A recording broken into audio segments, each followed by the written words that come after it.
Courtney Deoraj. My husband is from the islands. Everyone always asks. So Courtney Deoraj. I work for a Coastal Lending Group. We are a mortgage broker in the state of Maryland, Virginia, Pennsylvania, a whole bunch of them going down the East Coast. Oh my gosh, that's a lot. You really got the whole East Coast thing. Yeah, like, I mean, secured. not all of the East Coast, but Almost, like most, but yeah, that's a lot. most of us, yeah. Awesome. Yeah. And now tell me a little bit about yourself, like your story. How did you end up being a loan officer and how did you end up having your own business? So I actually went to school for criminal justice.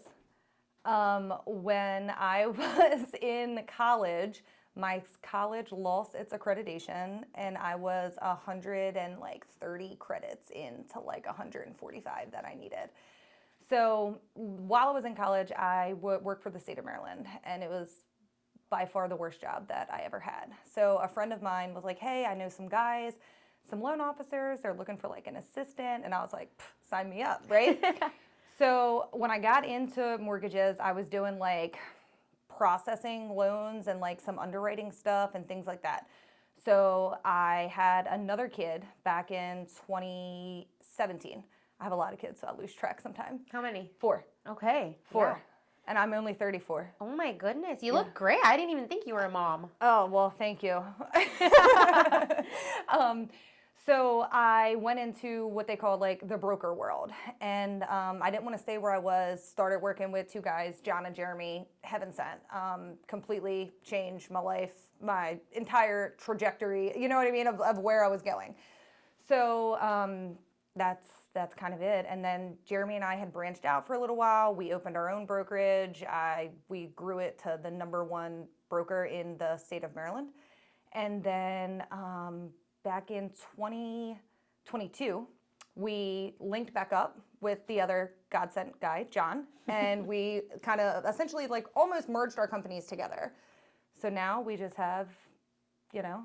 And how has that process been, like merging it? Was that like something hard? It was hard. It was so hard. And I think another reason why it was so hard, because again, I like to make humongous life changes when I have children, right? So I had a baby in July of 22. Congratulations. Thanks.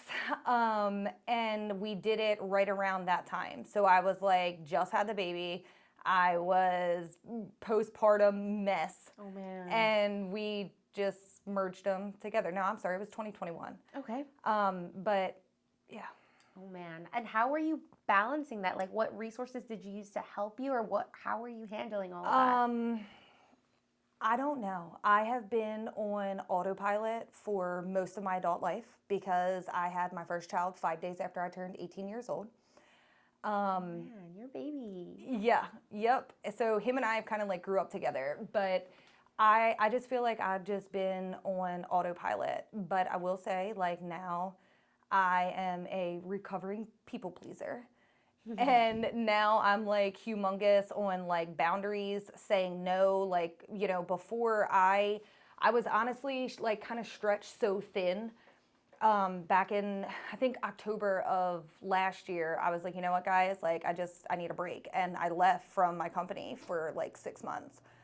And then the place I went, it was great, you know what I mean? I didn't have any issues, but like I knew somewhere in the back of my head, like I miss my people, you know what I mean? Yeah. So I just took that time, I kind of reevaluated, reset, and I'm like, you know what? I have to stick to this. Like I have to say no, like I have to set boundaries, like I cannot allow for life to pull me in so many different directions. I'm like, I'm gonna be like 35 with a heart attack if I continue, like, you know what I mean? Like on the path that I was on, because I'm here, there, everywhere. Like my older son plays sports, so like, my other kid has, you know, some issues. I have a 6-year-old, you know, so I wanna be at the field trips. I, you know, want to be volunteering my time, you know, doing all the mom things, piggyback with the baby. You know, my husband works a crazy job.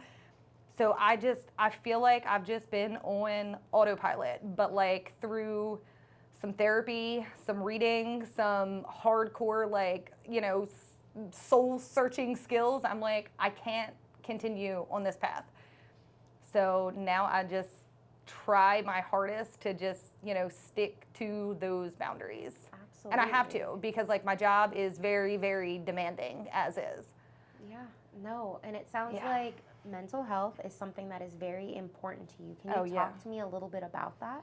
Um, so I was a train wreck for most of my younger 20s.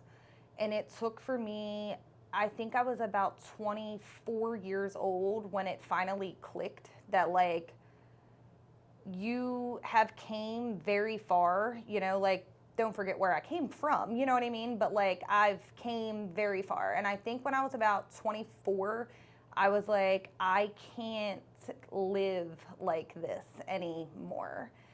And I went through like 5 years of like intense therapy while trying to juggle at the time, being a single mother, having a crazy demanding job, the struggles of just everyday life. But honestly, just through therapy, I literally, everyone always asks me, like, how do you do what you do? I truly, I don't have an answer. Oh my gosh. I don't have an answer. Like, I'm on autopilot.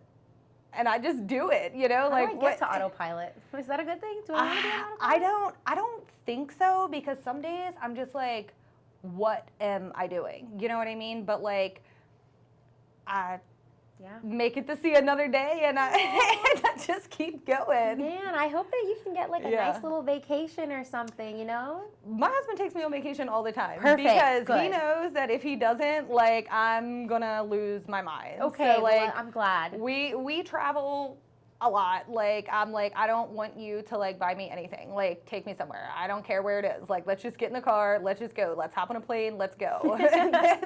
And like, thankfully, him and I both have great families. So Perfect. despite the fact that like we do have a lot of kids, like we also have a lot of help. So Good. that does make it a little bit, less chaotic. Good, man. Yeah. And then as far as your business, what are you doing right now for marketing? Like, how are you getting your services, what you're doing out there? So I don't really do a lot of marketing, and that's where I kind of fall short at. Like, I am great at my job. Like I said, like, I literally grew a mortgage brokerage to the number one, in the state of Maryland. Like, I'm great at what I do. But I don't think that I do enough marketing. Okay. I mean, I do, some social media stuff. Like, I'm just now kind of like getting my feet wet with like, learning how to make like appropriate reels. Like, you know what I mean? Kind of like using those things. But it's literally just all stuff that like I'm learning off of Instagram. I mean, that's okay. Everybody starts out somewhere. And I mean, it sounds like you're doing great. I mean, anyways, so I'm sure that would only make it even better for you. Yeah, no, I need to. I really do need to. But I fall short there. It's okay. Maybe you can get some help. You can hire somebody to help you or something, you know? Yeah, I was actually just talking to my boss about that the other day. He's like, you need a virtual assistant. Like, that's what you need. You need a virtual assistant. You need somebody that's doing all this stuff for you, because you're going at 1,000 miles per hour every single day. That's right. So even he knows. He's like, you need a virtual assistant. Yeah, I'm working on it. I'm like, I'm going to add it to my list. Your long little list there. Right. Oh my gosh. Yeah. And now, where do you see yourself in the next 5 years, like as a person and with your business? So look, in real estate and in mortgages, right? Like, everyone wants to be like, oh, I'm in the top 1%. Like, I want to be the best real estate agent, or, or the absolute best loan officer. I want to do 30 loans a month or whatever. All that sounds great in theory. I don't want any of that. I want to continue on the path that I'm on. I want to be able to like maintain my sanity, be a great mom for my kids, be a good wife, be able to show up for my family while still making a decent living. So like 5 years from now, I would hope that like the market stabilizes a little bit, God willing, right? And then really just building and being able to like consistently do, 8 or 10 loans a month. Like, I'm not after like the money, like I'm after the freedom. Like, I like making a difference in people's life. And I think that through my business, I resonate with so many people who are like in my generation, right? Like, they haven't really bought their first home. Like, they're like, oh God, I want to do it because I'm renting and it's a waste of money, but like, I'm a mess. And I'm like, listen, girl, I'm a mess too. I'm just good at my job. So I think that like I resonate with people. So hopefully 5 years from now, I'm still, on that same path. Like I have a little brother, he's 20, well, I have two little brothers, but my one little brother is 24. He works with me now, right? So I'm like, dude, get your license. You have a solid group of friends, right? Like 5 years from now, they're all going to be doing this. Like we could really build, something incredible together. And like, team. Yeah. And that's really my goal. Like I don't desire to be somebody who's working, 5 a.m. till 10 a.m. I've already done that. I don't want to do that. I want to be able to like originate my loans, be there for people, make a difference for people.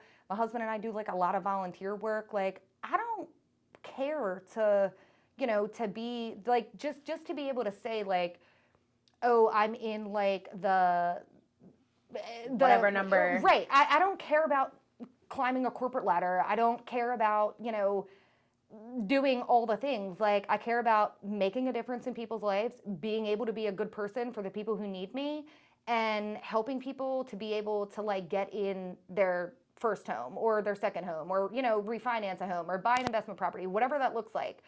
And that's pretty much it. Like the way that my life is set up, like I don't try to think 5 years from now. Like I'm like, oh God, what am I doing tomorrow?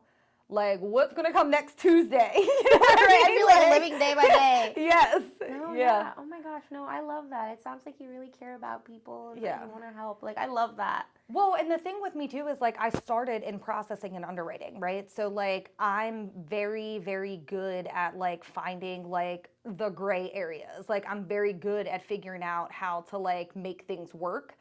And it's funny because I had no desire to ever be a loan officer, right? Like my brain is an operations brain. Like I have managed operations for a decade at this point, like, but I kind of became like the accidental salesperson. So like when I started working with Jeremy years ago, he's like, wait, you're like really good at this. And I'm like, I'm good at sales? And he's like, yeah. He was like, because you're like the least salesy person ever. And I think people like that about you. Like you're not, I feel like when people talk to like people in the financial world, it's like super overbearing, right? Like they're like, oh God, like, and I'm just like, girl, like I'm here to tell you, I don't have an 800 credit score. I don't have $150,000 in the bank. Like, I don't have all of my stuff together like you probably think. Like, I'm a regular person. I am just in this position, and I'm here to help you.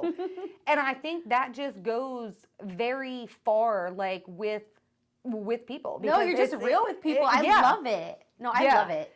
And, well, and that's the thing, too. Like, I was talking to a client of mine the other day, and they're like, they were working with another lender, and they were like, they were just so pushy. And I'm like, look. Either you're going to buy the house or you're not, right? Like, I'm going to give you the options. I'm going to tell you the best thing that we can do. And, even when I have people like, we call it shopping, right? Like they're comparing my interest rates against someone else's interest rates, whatever. So I'm like, listen, I'm not going to run 700 quotes for you every single day.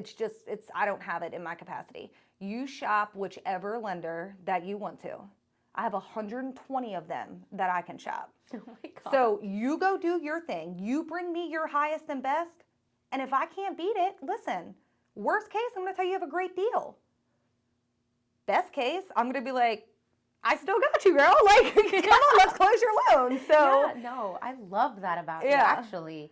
You kind of remind me of me a little bit because I'm not like that. People are like, you need to be, and I'm like, I can't. Yeah. They're like, you're good. I'm like, anyways. Yeah, next. I'm like, exactly. No, I love that. I love your style. Like, I'm so here for it. Like, absolutely 100. Like, well, we're licensed in Virginia, so if anybody's West Virginia as well. Yeah, there we go. All the Virginias we got here in the U.S. Yes. She's licensed there. And now, tell me about the volunteer work. You said you and your husband love to do that. What do you guys do? So my husband came here from Trinidad when he was 12. His parents brought him here, thank God, because I don't know what my life would look like if they didn't move him away from all their family and bring him here. So we went to high school together.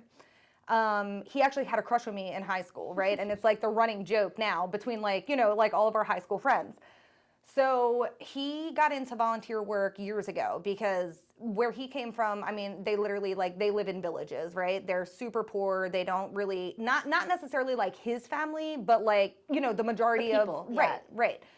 So he got into volunteer work years ago. Just, you know, every Sunday he would go down into Baltimore City and feed the homeless. So we did that for quite some time. When COVID happened, we were like, I don't know if I can really, you know, but we would still, you know, send things. We would still do things. Then we started doing like back to school drives and stuff like that. He works in the inner city. So we literally like, we get together, you know, me, him, his brother, his mother, a couple of maybe like 3 or 4 of our friends. And I mean, we're just buying bulk book bags and all the school supplies you can think of. Like we send a lot of stuff home to Trinidad where he lives. Well, obviously not where he lives, but like where, you know, where his family lives. And I mean, we just try to give back where we can. I mean, we're not, you know, we're not rich. We don't, you know, I'm not, what is that word? A philanthropist? Is that what I'm looking for? Yeah. So like we're not them by any means. I wish that I could be. Not in my 5-year goal for sure. You never know. Right. But if I hit the lottery, I would be, you know, yeah, like, but I think it's good though, because it kind of like carries on through our kids, right? Like my 13-year-old daughter, my 16-year-old son, he's like, yeah, I'm just gonna, you know, play my PlayStation, hang out with my friends, you know, Typical, do whatever, you know. right? Typical teenager stuff. But like the 2 girls, they're like, you know, can we go feed the homeless? And so I'm like, you know, small differences, right? Like you can't change the world, but you could change somebody else's world. Last summer, when we did our last back to school drive, there was a little girl there, and she was literally like, this is the best day of my life, because we had like, you know, like hair bows, and it just, his brother, drives trucks for a living, so he like backed his trailer up and we just loaded the entire truck, you know, with everything, just like bins and baskets. And I love that. Oh, I'm sure those little girls were so happy. Yeah. You like made their probably whole like I little know. day that day. Yeah. Maybe life. Right. My gosh, that's so sweet. I love that you guys are, I know like, yeah, maybe some people aren't the richest, but the fact that you have like such a heart of gold and want to give back, like that just speaks volumes. And I agree that it's going to transcend into your kids. Like even for like holidays and stuff like that, like I don't always go like when they go down to like feed the homeless, but you better believe I'm in the kitchen, you know, cooking up a storm. Right. So it's like, while I can't always physically be there, like the people that I love are, you know what I mean? Like I'm still making a difference somehow, but they do it often. Like his brother also DJs, so like he'll set up shop down there, you know, like in the middle of Baltimore City, and he's playing, you know, like most of these people are like 25 to like 40 years old, so he's playing like 2000s, you know, R&B, and you know, they're just in line dancing, you know, just happy to get some food. And they have like other people who step in and do like clothes and shoes and all kinds of stuff. I mean, Christmas time, they dress up as, you know, Santa, elves, Frosty the Snowman. Like it's a whole shebang. It's a whole shebang. Like, I love that. No, that's so cool. That's awesome. Makes me want to go to Baltimore and like experience like the DJ sets, but Santa Claus like just like throwing it down all crazy. Like, okay, this beats my like normal like boring like, okay, let's watch a Christmas movie. Like I want to like talk to people. I mean, even like Thanksgiving, like I'm talking turkeys, ham, stuffing, mashed potato, like anything that you can think of that like, you know, this might not sound the best, but like, if we're eating it, like we're feeding it to you. Like just because like, you know, we're more fortunate or whatever the case may be, like we're not just giving you a peanut butter and jelly sandwich, which they would still be extremely grateful for, you know, but like, no, like the whole thing. That's awesome. Yeah. Thank you guys for doing that. That's awesome. I really do think that that's making a difference in the community and helping people, especially when they don't have maybe a home or family that they can get together. The fact that you guys take time out of your days to do that despite. And like another thing too, like kind of corresponding with my job, like trying to make an impact in the community, right? Like I'm not a credit repair specialist, but like I'm really good at reading credit. Like I'm really good at telling people, you know, what to do with it, like how to get in a better spot. So a lot of times, like I'll have real estate agents reach out to me and they'll be like, you know, I know that Sally's not going to be ready to buy, but like, can you take a look at her credit, like figure out what we can do, how we can help her, even if I have to get her in a rental for a little while or whatever the case may be. So